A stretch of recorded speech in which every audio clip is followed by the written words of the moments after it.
Orlando's rebuild appears to be ahead of schedule. Victor Wembanyama is barely 20 years old, yet already a top 20 player in the NBA. And Jordan Poole may have found his rhythm again in a different role. I'll talk about all of that and more on this week's episode of Hoops Weekly Rewind, a show that will recap the last week in the NBA in 12 minutes or less. First up, hot or not.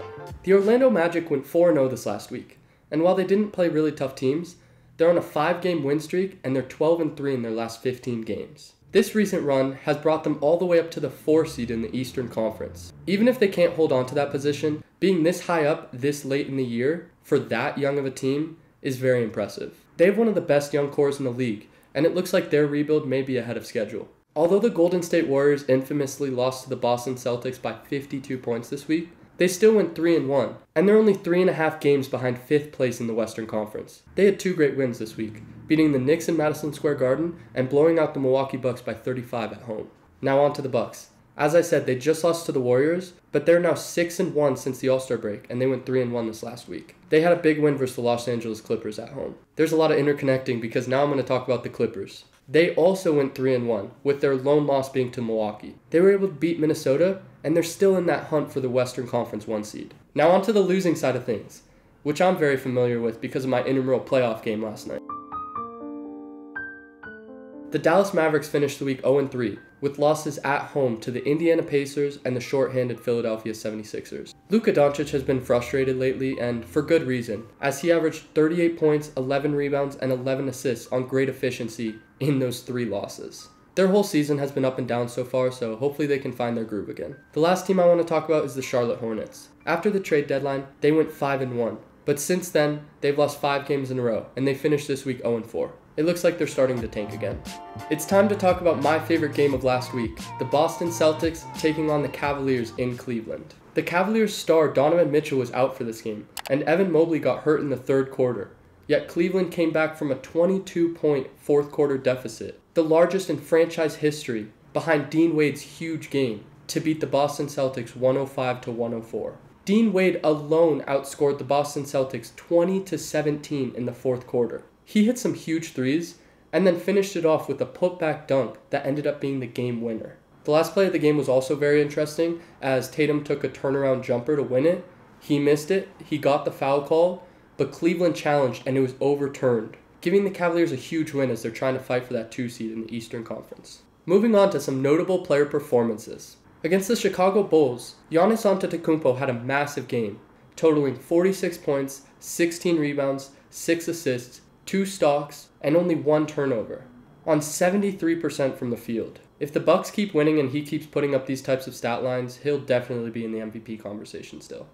Jordan Clarkson of the Utah Jazz also had a massive game this week, scoring 38 points and adding 10 rebounds and 7 assists off the bench, on 50% from the field against the Wizards. In this game, he broke the franchise record for most 30-point games off the bench, with his 13th. What an incredible game and accomplishment for Jordan Clarkson. The last performance that I'll talk about was by Alperen Şengün of the Houston Rockets when they took on the San Antonio Spurs. He totaled 45 points, 16 rebounds, 3 assists, 5 steals on 60% from the field. The Rockets are another team that have a super exciting young core, and Şengün is the heartbeat of that. It's now time to give out my Hoop Aesthetics weekly awards. First up, I just have to give the Rookie of the Week to Victor Wembanyama. Not only did Wemby finally lead the Spurs to a winning week at 2-1, but he averaged 23 points, 12 rebounds, over 5 assists, and 6 blocks in those 3 games, on 55, 63, 79% splits. Remember, this is a 7'4", 20-year-old. This guy's just unbelievable, and I'm honestly scared for the league once he gets a team around him. I'll try to hold off on giving him the Rookie of the Week too often, but he definitely deserved it this week. Next up, my bench player of the week is Trey Murphy of the New Orleans Pelicans. New Orleans went 2-0, and Trey Murphy averaged 31 points, 6.5 rebounds, and 1 assist off the bench, on 61% from the field, 62% from 3, and 62% from the free throw line. Remarkable scoring week, he provided a huge spark in both of those wins. The Pelicans continue to impress, and although they're sitting behind those top 4, them sitting at the 5 seed is very impressive with how deep the West is. Possibly my favorite award to hand out is the Redemption Player of the Week. And this week's winner is Jordan Poole of the Washington Wizards. Although the Wizards went winless in 4 games, Jordan Poole averaged 27 points, 3 rebounds, and 4.5 assists on great 51, 42, 92 splits. Since coming off the bench 8 games ago, he's averaged 24 points, 3 rebounds, and 4 assists on very respectable 44%, 38%, 90% shooting splits. So far, this new role has really been benefiting him, and it's not only because there's less pressure coming off the bench, but he's also been able to play a lot more on ball, which is more his style. I'm all for a Jordan Poole redemption arc. He's a really fun player when he's playing well, and I hope he keeps it up. My last 2 awards are the Eastern and Western Conference Player of the Weeks. First up, the winner of the Western Conference Player of the Week is the Sacramento Kings' Malik Monk. The Kings had 2 impressive road wins this week, in Minnesota and in LA taking on the Lakers, and Malik Monk was a huge part of both of those games. He finished the week averaging over 25 points, 4 rebounds, and 6 assists on 50% from the field, 50% from 3, and 75% from the free throw line. Oftentimes, he's their X factor in those big games, so it was really fun to see him have such a great week. The winner of the Eastern Conference Player of the Week is Coby White from the Chicago Bulls. The Bulls went 2-1, and Coby averaged 28 points, 4.7 rebounds, and 5 assists on 63, 56, 91 splits. I mentioned him a few videos ago, but Coby White is pretty much the Bulls' only bright spot of the season so far. I'm not going to go in depth on this because I'm going to mention him in the next segment, but what a phenomenal week from him, and he definitely deserved this award. Next up, my 2024 Most Improved Player rankings as of March 7th.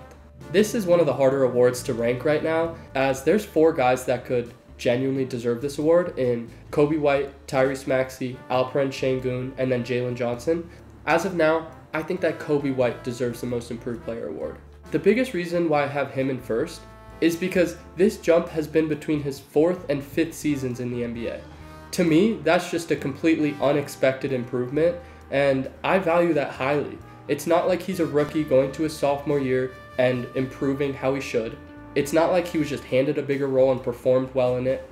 This feels like a really true improvement, as he's jumped up 10 points, 2 rebounds, 2.5 assists, and improved his efficiency while being on the same team in a very similar role. I think that Coby White deserves to win the 2024 Most Improved Player award. In second place, I have Tyrese Maxey of the Philadelphia 76ers. Right now, he's the overwhelming betting favorite, and it's for good reason. He's gone from 20 points to over 26 points per game. That's like a good player to an all-star level player jump. But to me, I don't have him winning it because he was just handed the keys to a bigger role when James Harden left. And while he's performed very well, he hasn't outperformed himself that much. And he's definitely improved since last year, but I gave Coby White the edge because it was such an unexpected improvement.